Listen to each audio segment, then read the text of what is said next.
I hope this game will get enough love and appreciation that Fancy Grey Raven gets from its dedicated community, and I believe this is going to be something special. It was special, alright.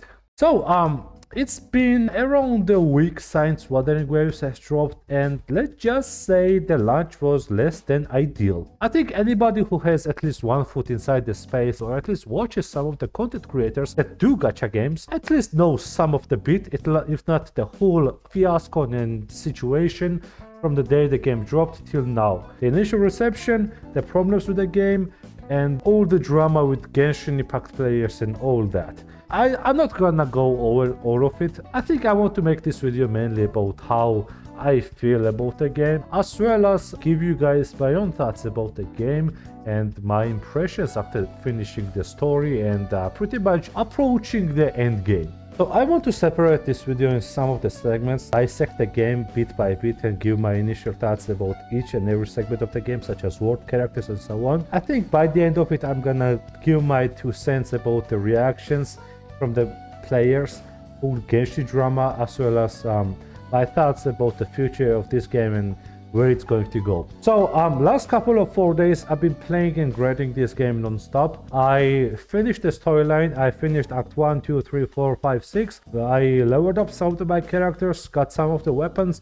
I tried the gacha system in this game, and I pretty much can confidently say that I'm approaching the end game. So I think I have pretty much a good idea about the game, and I think I can now confidently talk about some of the stuff and share my thoughts about it. First thing first, I wanted to talk about the world of the game, which interestingly enough has some of the backstory to it. Initially, Wuthering Waves was going to be an apocalyptic genre, and it was going for a dark, grim, gritty theme, and because of that initial CBTs, the world reflected that. It was dark, it was gritty, it was not as colorful as Genshin, for example, but it just so happened that every and each content creator from Genshin Impact just saw this game as a contender to Genshin and tried it, and the first thing they complained about was, of course, color palette. Kura was forced to drop their initial artistic approach to the game and make it more colorful. There are more colors in this game. It is more vibrant, more beautiful. It is not still as colorful as Genshin. It is more colorful than it was before. That said, that does not mean that apocalyptic theme is gone. This game has segments of the map that can be colorful and segments of the map that can be dark and gritty. For example, in this segment, as we can see the old buildings that used to be city, and the color palette as such in this segment of the map is more darker, more reddish and brown in color, and it more reflects the initial apocalyptic theme they were going for. But if you go to another segment of the map that has more green to it, as we can see, it is more vibrant and colorful in this area. So it really depends on the situation and the place you are going to. Unlike Genshin, which has entire region has one color palette, such as Mondstadt is green, Liyue is orange and yellow, Inazuma is purple, and so on. In this game, each and every part of the map has its own color palette, feeling, and atmosphere. It really depends on where are you going to go. So typically, in the middle part of the map is more colorful and more vibrant with colors, as I mentioned. This is the place where you're going to see more Genshin-esque theme. Well, not this part of the map, this is more apocalyptic. If you go this way, yeah, it is more colorful, it's more beautiful, and the world reflects that. So in my opinion, the world is really good. It's really colorful, it is filled with monsters, it's filled with a lot of puzzles, a lot of things to do. You're never bored, and the color palette and atmosphere are diverse. It is never one thing. You don't feel like you are stuck in one place, basically. Every area you go, it changes, the atmosphere reflects it, and that's good. I like the world, it's really good. So, character design. I wanted to talk about character design now. So, generally people from Genshin community think that color palette in this game is shit. Each and every character is mostly gray or black, at least in their opinion, and they're not much varied in terms of colors. And because of that, the characters are boring. Their words, not mine. In my opinion, the designs in this game are really good in a sense that they belong to the world. It is post-apocalyptic world, and I think the thing these guys wear pretty much reflects the world they are in. And I think they are colorful and immersive enough, and not bright and distracting enough to get in your eyes. So I think character designs are good, they reflect the world, and so far I like it. Mainly I think the best looking one is definitely female rover. She's just so good. Something about her character design just reminds me of Japanese kunoichis, the female assassins. I think the more we progress down the line, we get more colorful palettes for people to feast upon. So yeah, I like character designs. Let's talk about the story.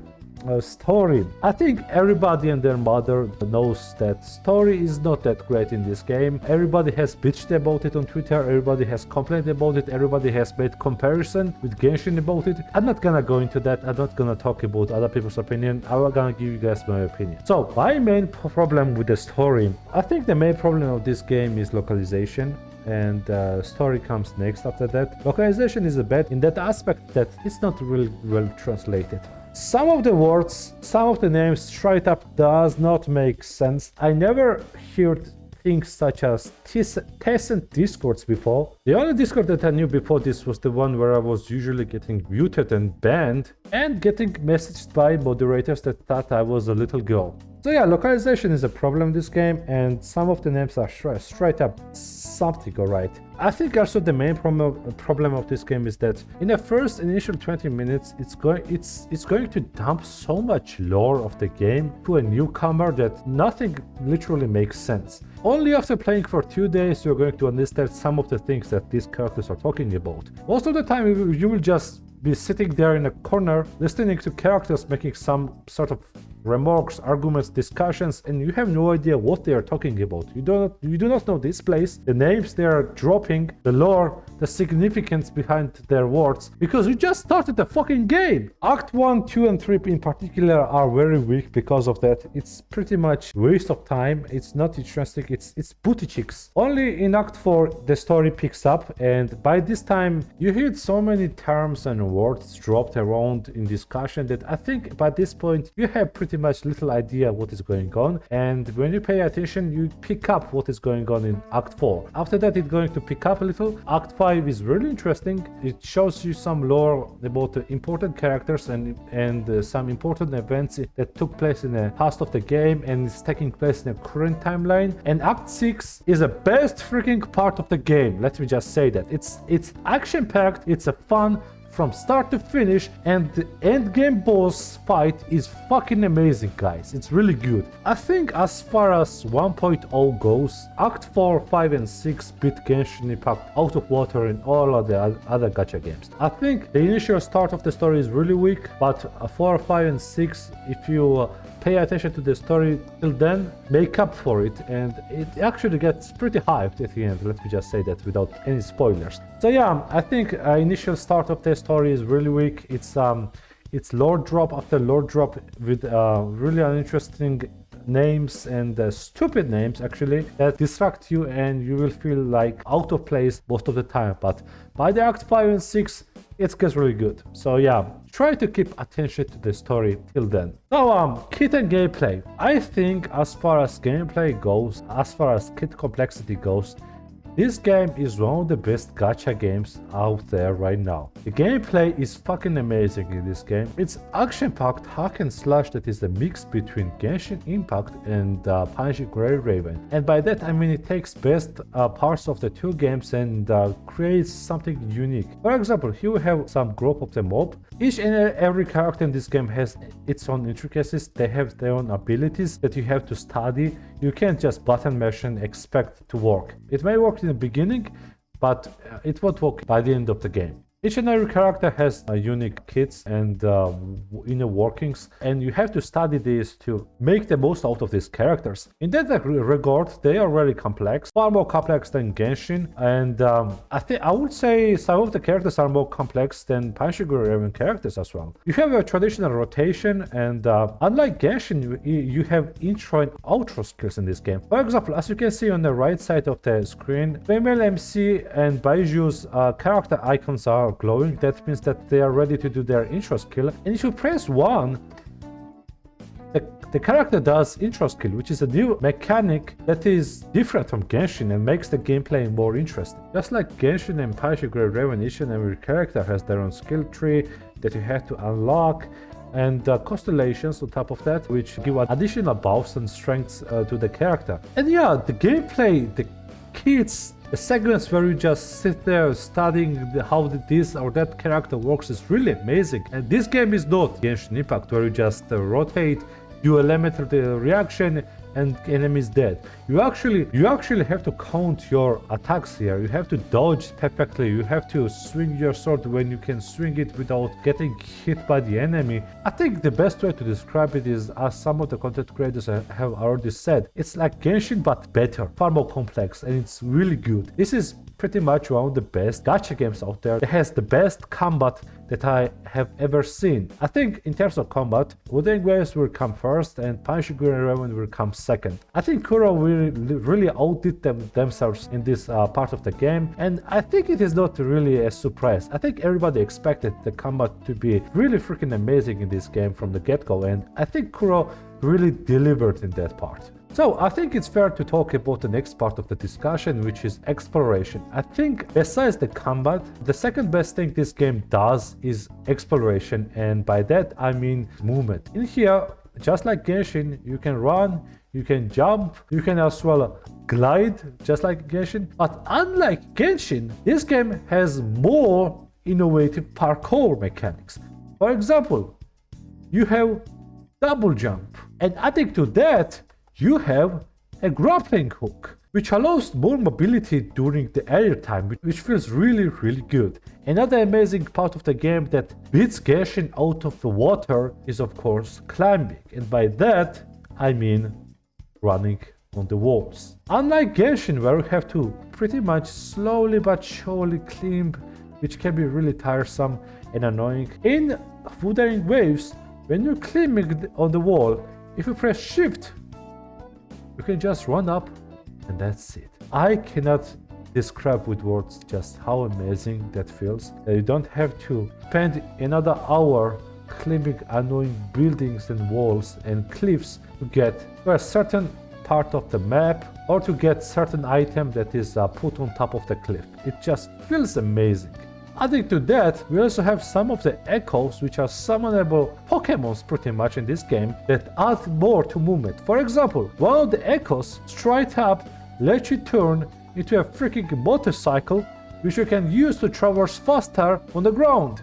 How cool is that, people? And by the time you master these new mechanics, you can traverse the world without the trouble far more easily and accessibly you ever could in Genshin. And the best part of the exploration, of course, is the ecosystem. You just kill the monsters, and when the monster dies, there's a certain amount of chance that they're going to drop echo, which is pretty much a shadow of themselves. You can summon them during the battle. For example, Kalcharo can turn into one of the world bosses that I killed, like this, which you can use in the battle. And the best part about them is that they are literally artifact sets of this game. Not only can catch Pokemons in this game, they are also artifacts, which is really cool. And the best part about it also is that each and every monster has their own rarity. You have blue rarity, you have green rarity, you have purple rarity, and you have gold rarity. As you probably guessed, purple rarity is a 4-star and gold rarity is a 5-star. Each and every monster has certain amount of chance to drop these echoes of this rarity, and it really depends on which level your data bank is, which pretty much determines your chances of dropping 5 stars and 4 stars. So because of these rarities and echoes, you can pretty much already explore the area over and over to kill these monsters again and have a chance to drop higher rarity of echoes with different substats that can help with the characters. Adding to that, we also, like Genshin, we have puzzles here which are pretty easy, if I say to myself. I'm not a puzzle guy, I hate puzzles, and I can confidently say that Wuthering Waves puzzles are really hit that sweet spot where they're not too hard, or they are too easy. So overall, I will say that exploration in this game is really freaking good. Far more better than Genshin, and the main parts of it that makes it so good is parkour, the movement system, and echoes. So now let's talk about the meat and potatoes of this game, which is gacha and its reality. As I already mentioned in the previous videos, you have your typical standard banner, your weapon banner, your limited character banner, and your limited weapon banner. And just like I already mentioned in the previous videos, you got your standard 80 pulse in a limited banner with its 50-50 chance, just like in Genshin.